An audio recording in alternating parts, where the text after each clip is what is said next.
नमस्कार दोस्तों, स्वागत है आपका हमारे official YouTube channel GS Pioneer में। कैसे हैं आप सब?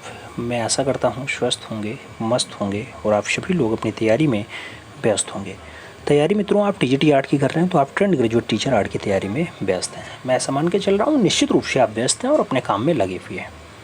मित्रों, व्यस्त रहिएगा क्योंकि पेपर की डेट बहुत जल्द आपके बीच आने वाली है। आज है 11 जुलाई और 11 जुलाई को हम लोग फाइनली 4 महत्वपूर्ण कलाकारों के नाम पढ़ने वाले हैं, जिसमें जाजकीट जैनुल आबदीन का नाम आएगा। आगे चलोगे तो 2 कलाकार और आएंगे, एक शारदाचरण उकील होते हैं, दूसरा मुकुलचंद डे नाम होता है। तो इन चारों का नाम हम पढ़ने का प्रयास करेंगे, इनकी रचनाएं, इनके कार्य क्षेत्र क्या क्या हैं, कौन कौन सी रचनाएं अच्छी हैं, जन्म कब हुआ, तो इन सभी के बारे में कुछ खास पॉइंट्स हैं, उनके पॉइंट्स के माध्यम से हम समझने का प्रयास करेंगे।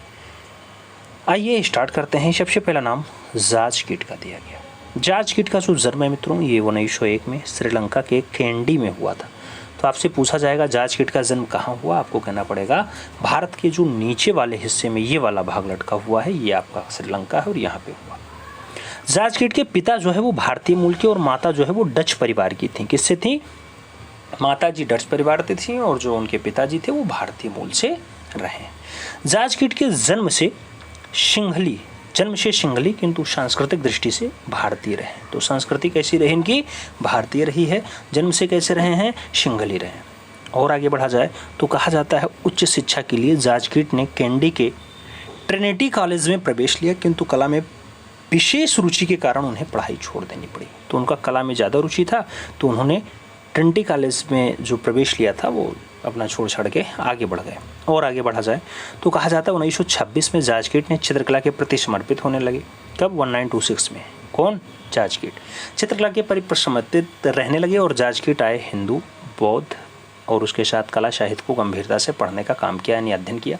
तो हिंदू बौद्ध धर्म के साथ साथ कला और साहित्य को भी बढ़िया से समझने का प्रयास किया है। जाजकीट की कला में भारत, यूरोप, श्रीलंका के कलामय शैलियों का विशिष्ट सम्मिश्रण देखने को मिलता है। तो भारत की कला है, यूरोप की कला है, श्रीलंका की कला है, इन सभी पे वो अपना काम अच्छे से करते रहे। और आगे बढ़ा जाए तो कहा जाता है 1928 ईस्वी में जाजकीट को सिलोन आर्ट क्लब का सदस्य मनोनीत किया गया। किसका सदस्य? सिलोन आर्ट क्लब का। कब? 1928 में।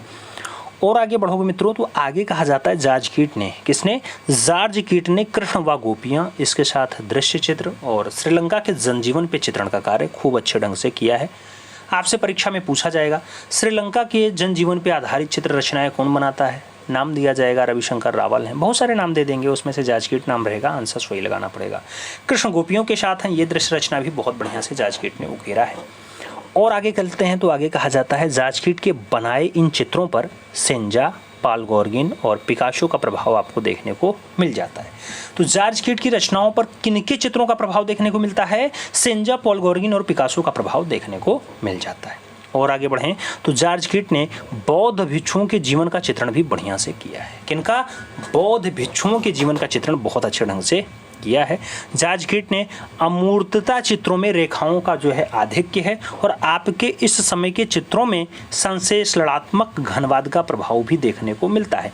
एक बार हमने 10 के डोज में या 90 टेस्ट पेपर में क्वेश्चंस करवाया था और जाजकीट जब हमने आंसर्स लगाया था घनवाद के लिए तो बहुत सारे लोग वहाँ पे टेंशन में आए थे, काहे लगा दिए। पढ़ो, समझ में आएगा। संश्लेषणात्मक घनवाद के लिए जाजकीट का नाम आता है। इनकी रेखाएं जो है अमूर्तता चित्रों के लिए ज़्यादा जानी जाती हैं। और आगे बढ़ोगे, आगे कहा जाता है जाजकीट। कौन? जाजकीट द्वारा बनाए गए स्थिर जीवन के चित्र पिकासो से मिलते जुलते हैं।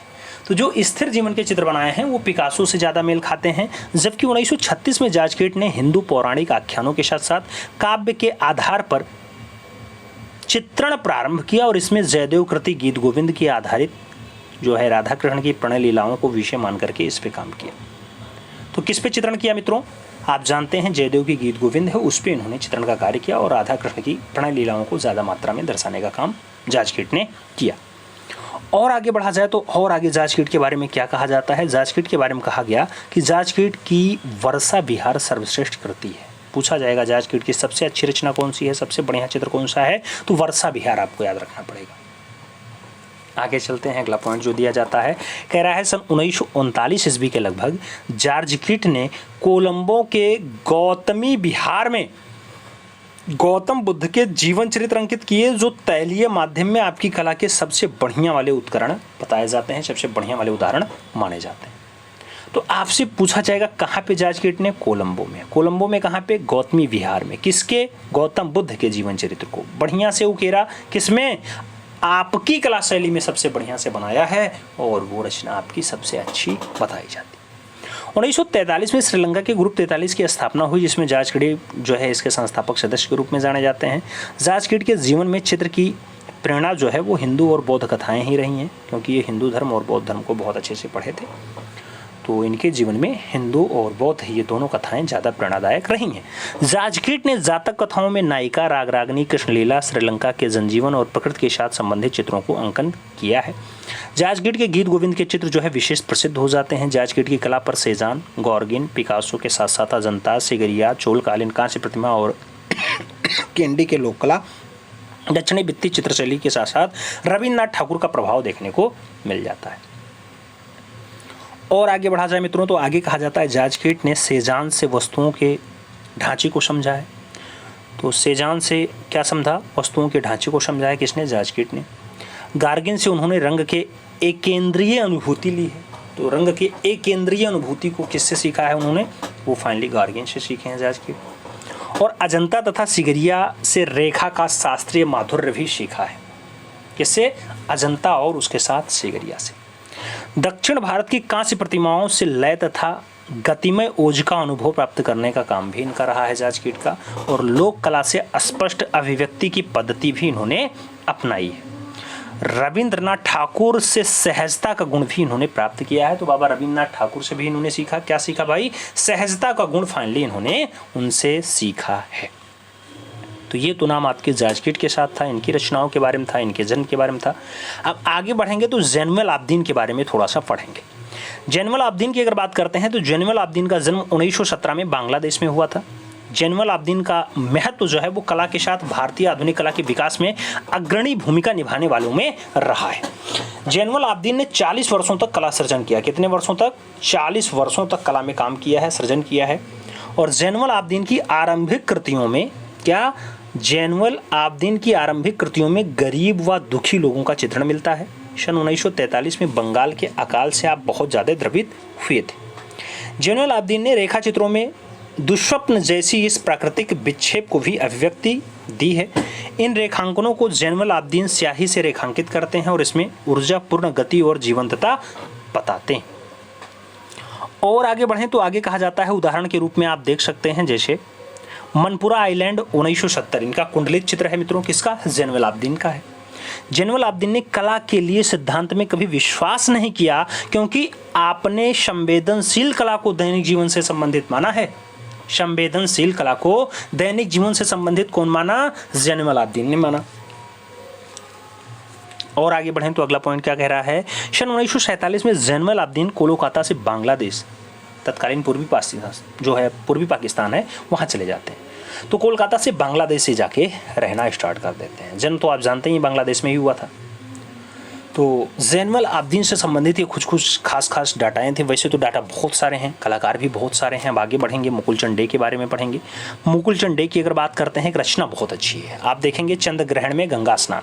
तो चंद्र ग्रहण में गंगा स्नान इस टाइम ये वाली रचना है, आप देख सकते हैं। ये चंद्र ग्रहण लगा हुआ है, गंगा के किनारे 2 युवतियाँ स्नान कर रही हैं। 2 युवतियाँ हैं, अरे भाई 3 युवती, 1 युवती, 2 युवती, 3 युवती, तो ये स्नान कर रही हैं गंगा में।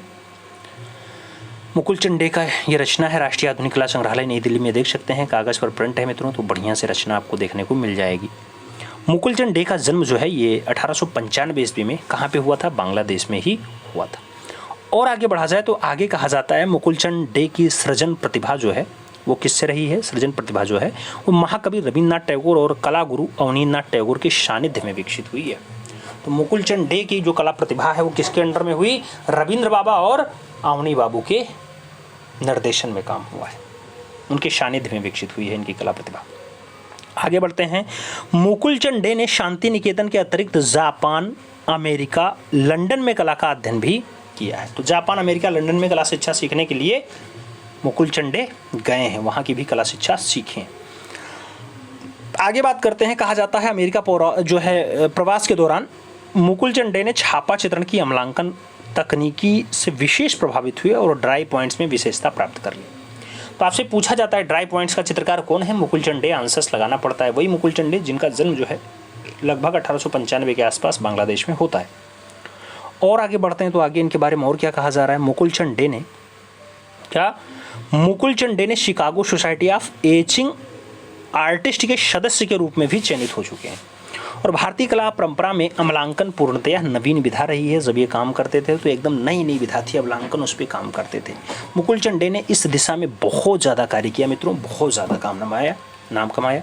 मुकुल डे अगर बात करते हैं तो अगला पॉइंट 1944 ईस्वी में मुकुल डे ने government school of arts Kolkata के प्राचार्य पद से कार्यमुक्त हुए। तो कहाँ पे एज अ प्राचार्य के रूप में कार्य किए? Government school of arts Kolkata में एज अ प्राचार्य के रूप में कार्य किए। 44 में ये वहाँ से पदमुक्त हुए हैं। और आगे बढ़ते हैं तो आगे कहा जाता है सन 1927 ईस्वी में 1927 में मुकुल डे को बर्किंघम पैलेस में किंग जॉर्ज पंचम द्वारा जुबली मेडल के साथ कोरोनेशन मेडल से भी सम्मानित किया गया। कब? 1927 में। कौन करता है मित्रों? बर्किंघम पैलेस में किंग जॉर्ज पंचम करते हैं सम्मानित।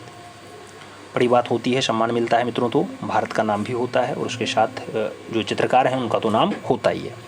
मुकुल डे एकल व सामूहिक प्रदर्शनी नागपुर में, वाराणसी में, कोलकाता में, इंडियन सोसाइटी ऑफ आर्ट्स में, इन सभी जगहों पे लगा चुके हैं। ये अच्छी बात है। विदेशों में मुकुल डे की प्रदर्शनियां लंदन में लगी हैं, पेरिस में लगी हैं, हॉलैंड में लगी हैं, टोक्यो में लगी हैं, लिवरपूल में लगी हैं। तो इन सारे स्थानों पर जो है मुकुल डे की प्रदर्शनियाँ आयोजित हो चुकी हैं। तो ये कुछ खास तथ्य जो है मुकुल डे के बारे में थे। अब आगे बढ़ेंगे और शारदा चरण उकील के बारे में पढ़ेंगे। शारदा चरण उकील एक रचना दिखाते हैं शारदा चरण उकील की, बहुत पूछा जाता है। घोड़े के साथ महिला, रचना देखो पहले। घोड़े के साथ महिला मित्रों, ये आपको नीचे घोड़ा दिखाई दे रहा होगा, ये वाला हिस्सा, और ये ऊपर घोड़े के साथ महिला बैठी हुई है। तो वह वाला दृश्य है घोड़े के साथ महिला वाला।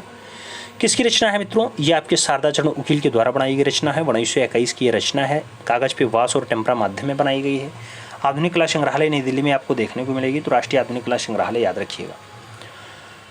बात करते हैं आपके शारदा चरण उकील की। तो शारदा चरण उकील मित्रों अगर पूछा जाए तो 1888 ईस्वी में शारदा चरण उकील का जन्म ढाका बांग्लादेश में होता है। ढाका शब्द कई बार पूछा गया है, याद रखिएगा। ढाका बांग्लादेश की राजधानी भी। आगे कहा जाता है शारदा चरण उकील की कला शिक्षा गवर्नमेंट स्कूल ऑफ आर्ट्स कहाँ से हुई है? कोलकाता से हुई है। इनके गुरुजी कौन रहे? तो अवनींद्रनाथ टैगोर जी इनके कलागुरु रहे। तो बिल्कुल भी टेंशन नहीं लेना चाहिए। शारदा चरण उकील के कलागुरु कौन है? तो अवनी बाबू का नाम प्रमुखता से साथ आपको लगाना पड़ जाता है। आगे चला जाएगा मित्रों। आगे कहा जाता है क्या? आगे कहा जाता है कला शिक्षा पूर्ण करने के पश्चात शारदा चरण उकील दिल्ली चले गए और बंगाल स्कूल का प्रचार प्रसार दिल्ली में उन्होंने किया। सन 1926 में शारदा चरण उकील ने दिल्ली में शारदा उकील ऑफ आर्ट्स की स्थापना भी कर दी। कहाँ पे? दिल्ली में। कौन school? Sarada Ukil of arts की स्थापना कर दी। कब? 1926 में की। बाल्यकाल से आप भगवान बुद्ध के जीवन से प्रभावित रहे हैं। कौन? शारदा चरण उकील। बुद्ध के जीवन पर आपने चित्र श्रृंखलाएं भी तैयार की हैं। उसके साथ साथ शारदा चरण उकील जो है वो चित्रशाला में बौद्ध विहार जैसे प्रतीत होते भी हैं। तो चित्रशाला में कैसे बौद्ध विहारों जैसा प्रतीत होता है, उनकी रचनाएं खूब ज़्यादा बुद्ध पे आधारित रही हैं। शारदा चरण उकील की कला में ठाकुर शैली के अतिरिक्त मुगलिया तथा ईरानी शैलियों का भी छाप देखने को मिल जाता है। तो ठाकुर शैली तो है ही, उसके साथ मुगलिया और ईरानी शैली का भी छाप देखने को मिलता है शारदा चरण उकील की रचनाओं में। तुलिका के साथ साथ शारदा चरण उकील ने लेखनी भी उठाई और दिल्ली में रूपलेखा नामक पत्रिका का प्रकाशन भी किया। लेखनी भी उठाई और रूपलेखा नामक पत्रिका का प्रकाशन भी उन्होंने किया है। रूपलेखा पत्रिका अब all India fine arts and craft society नई दिल्ली द्वारा प्रकाशित होती है, ये बात याद रखिएगा। और आगे बात करते हैं तो शारदा चरण उकील के भाई हैं वारदा चरण उकील, इस सोसाइटी के जो है व्यवस्थापक और पत्रिका के संपादक बन जाते हैं। और शारदा चरण उकील के प्रमुख चित्रों में अगर बात करते हैं तो बुद्ध श्रृंखला, क्योंकि ये बुद्ध से ज़्यादा प्रभावित थे तो बुद्ध श्रृंखला बनाई, राधा कृष्ण रचना बनाई, वंशीवादक गोपाल बनाए, उसके साथ ईद का चांद वाली रचना भी किसकी है? शारदा चरण उकील की ही रचना है।